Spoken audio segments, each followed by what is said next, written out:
Евакуація важкопоранених воїнів з Маріуполя в обмін на російських полонених. Таку пропозицію озвучила віце-прем'єрка Ірина Верещук. За її словами, Україна шукає хоч і не ідеальний, але робочий варіант для звільнення тих, хто в нелюдських умовах виживає і продовжує боротьбу у фортеці Азовсталь. Наразі домовленості щодо такого гуманітарного коридору немає, додала Верещук. Перед тим росіяни відкинули можливість екстракції бійців до третьої країни.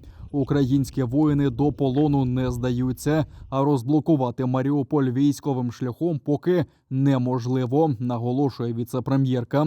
Тепер Україна очікує на реакцію Росії щодо обміну. Бійців з Маріуполя. Там дуже багато поранених. Рятуйте, будь ласка, Маріуполь. Рідні бійців Азова з Маріупольського гарнізону вкотре закликали врятувати військових з Азовсталі. Вони звернулися до усієї світової спільноти та насамперед до президента Туреччини Реджепа Таїпа Ердогана щодо екстракції гарнізону. Тобто це бійці разом з пораненими, з тілами загиблих вилучаються у третю країну, на нейтральну територію і знаходяться там до кінця бойових дій, не вступаючи більше у війну. Це міжнародна процедура визнана, це може бути рішенням, це, власне, і є рішення, на якому ми наполягаємо. Я благаю всіх, кожного, робіть щось для порятунку там, де ви знаходитесь зараз. Часу немає. Війна згустила і змістила часові рамки нашого життя. Якщо світ дозволив виростити такого монстра, як Російська Федерація, світ повинен боротися з ним колективно. Звернення щодо екстракції від командира бригади морпіхів до президента Туреччини було перекладено турецькою та розповсюджено у провідних медіа Туреччини, каже лідер кримсько-татарського народу Мустафа Джемілєв. Того ж дня звернення отримав і сам турецький лідер. Згодом до Києва прибув радник Ердогана Ібрагім Кален. За словами Джемілєва, Реджеп Ердоган двічі говорив з Путіним, а Ібрагім Кален мав розмову з російським міністром оборони Сергеєм Шойгу. Шойгу сказав, що согласны выпустить гражданское население, а что касается военнослужащих, то они должны сдаться. Они гарантируют нормальное обращение с ними. Пусть Зеленский даст команду, чтобы они сдались. Ибрагим Кален ему говорит: послушайте, ни один главнокомандующий во всем мире не имеет права говорить своим военнослужащим, чтобы они сдавались. Мы вам предлагаем, как турецкая сторона, посредник, обмен ваших военнопленных, которые находятся, а их свыше 1000. Тим часом росіяни продовжують штурмувати фортецю. За словами радника мера Маріуполя Петра Андрющенка, рашисти блокують підземні виходи з комбінату Азовсталь. Але попри це українські воїни контратакують і тримають оборону. Російські окупанти планують поновити наступ на Барвінкове та Слов'янськ. Стягують поки живу силу і близько 300 одиниць бойової техніки. За даними Генерального штабу, росіяни мають на меті захопити Рубіжне, Лиман та Сєвєродонецьк.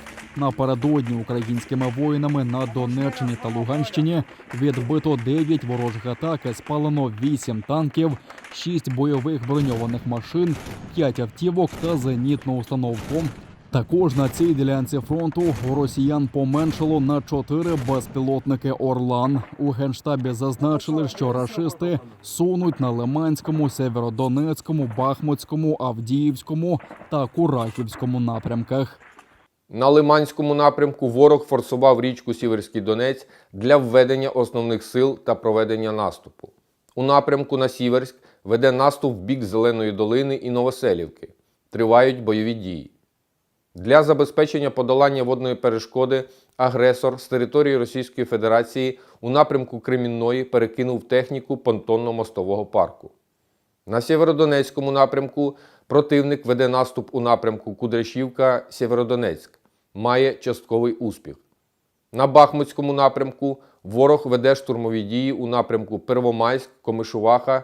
Бойові дії тривають. На півдні російські окупанти підтягують ресурси та відновлюють побиту в боях техніку. Мета – загарбати усю Херсонщину, повідомляють в оперативному командуванні «Південь». Зокрема, в районі Нової Каховки помічено підготовку інженерних підрозділів для наведення понтонних переправ. Не вщухають і артилерійські обстріли. На Миколаївському напрямку продовжуються серійні обстріли реактивними системами залпового вогню, як наших позицій, так і промислової зоні Миколаєва. Ворог продовжує руйнувати інфраструктуру та тиснути психологічно на мирне населення. Постраждалих немає, і дух миколаївців незламний. Корабельне угрупування ворожих сил в Чорному морі змін не зазнало. Загрози зберігаються. Росіяни намагатимуться інтегрувати окуповані території півдня України, планують видавати двоголові паспорти та навіть змінювати територіальний устрій. Про таке повідомив речник Міністерства оборони України Олександр Мотузяник. Таким чином окупанти хочуть зросійщити та поглинути територію. Російські так звані військово-цивільні адміністрації проводять заходи з підготовки інтеграції окупованих територій до складу Росії.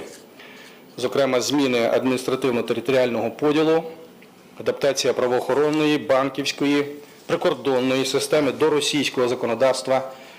І також готують нормативно-правову базу для видачі російських паспортів.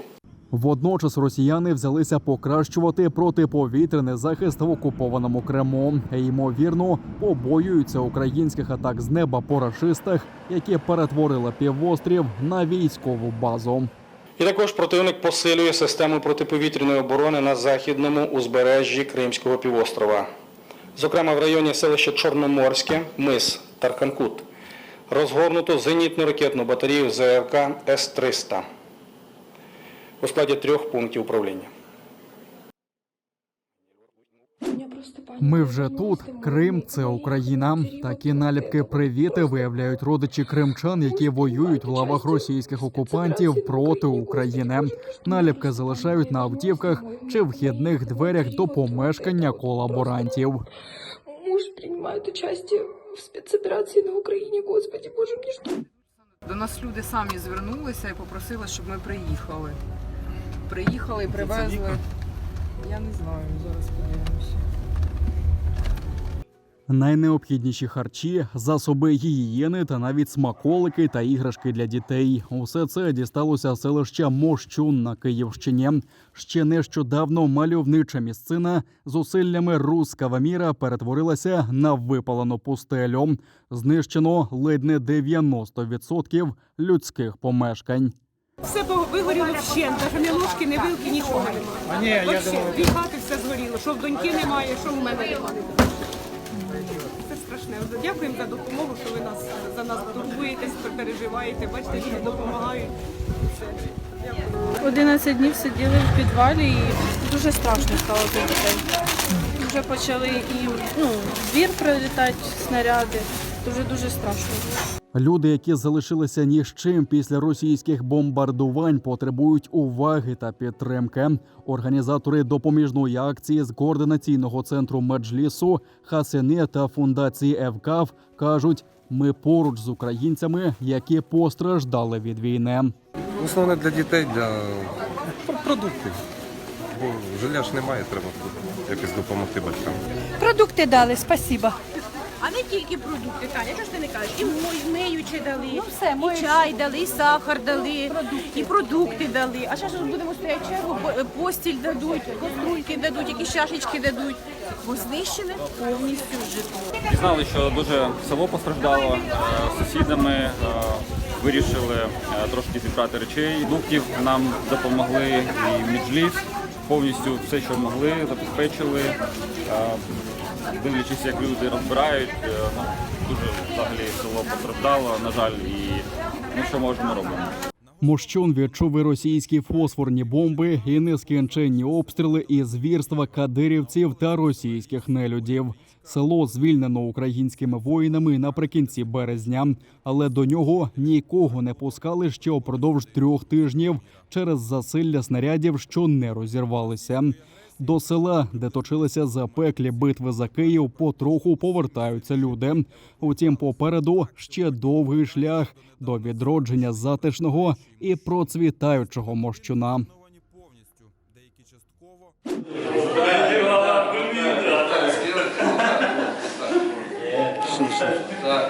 Від 12 до 14 років за ґратами. Такими термінами 5 кримських татар покарав російський південний окружний військовий суд в Ростові-на-Дону. Тофіка Абдулгазієва, Владлена Абдулкадирова, Ізета Абдулаєва, Меджита Абдурахманова засудили до 12 років позбавлення волі в колонії суворого режиму. Білял Аділов, на думку окупантів, каратиметься 14 років. Окупанти звинуватили їх у нібито тероризмі та спробі захоплення влади в Росії, нібито через причетність до партії Хізбут Тахрір. За словами захисту, провину їхніх підзахисних так і не змогли довести. Звинувачення побудоване лише на свідченнях прихованого свідка на псевдо Фарітов, слова якого перевірити неможливо. Також у ході так званого слідства та судилища зафіксовано низку порушень, але служителі окупаційного суду виконують побажання ФСБ, яка неупинно фабрикує справи проти кримських татар, які не погодилися із окупацією Криму. Эти сроки, они абсолютно незаконные, которые строятся на показаниях так называемых скрытых свидетелей, которые в свою очередь являются агентами ФСБ. И все обвинение строится на том, о чем говорили эти люди, только на том, что они обсуждали религию, политику, жизнь своего народа в Крыму, быть может там какие-то перспективы. Мы все надеемся, что, конечно же, они столько сидеть не будут и выйдут в скором будущем, что справедливость восторжествует. Никто из них не сломался за эти тяжкие годы испытаний. Они почти уже 3,5 года находятся в условиях невыносимых следственных изоляторов. Это и люди преклонного возраста, ну и молодые ребята. Вот есть те, там, кого там пытались сломать, стреляли там и так далее, вот как с Раимом Айвазовым в этой большой группе. Никто из них не сломался, они достойно проходят это испытание, потому что понимают, что это не их личное дело. Это дело всего нашего народа, да, они прекрасно понимают, что если они позволят себе кого-то оговорить или себя оговорить несправедливо, навесить этот, согласиться с этим ярлыком там террористов, то это откроет огромную дверь для тех силовиков, которые сейчас вот преследуют весь наш народ вот по таким мотивам. 5 засуджених – це підгрупа з великої справи 25 кримських татар, затриманих у березні 2019 року у масштабних облавах окупаційних силовиків у передмісті Сімферополя. Усіх, звинувативши у нібито тероризмі та спробі захоплення влади, вивезли до слідчих ізоляторів Ростовської області Росії, що є черговим порушенням міжнародного права. Частина затриманих уже отримала терміни, частина чекає на рішення.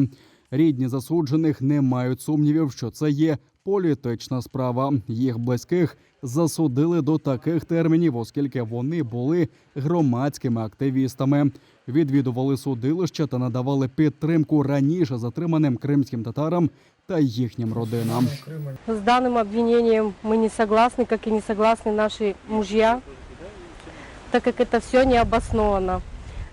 За все эти 3 года не было ни одного единого доказательства причастности наших мужей, наших соотечественников к какому-то преступлению. Единственное, за что всегда цеплялось гособвинение, это разговоры на религиозную тематику.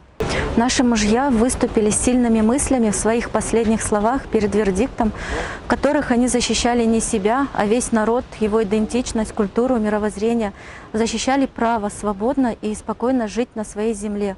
И ни разу в своих словах они не просили о помиловании и не взывали к жалости, потому что невиновны. Это политический заказ, и мы никакого справедливого суда не ждали, не ожидали.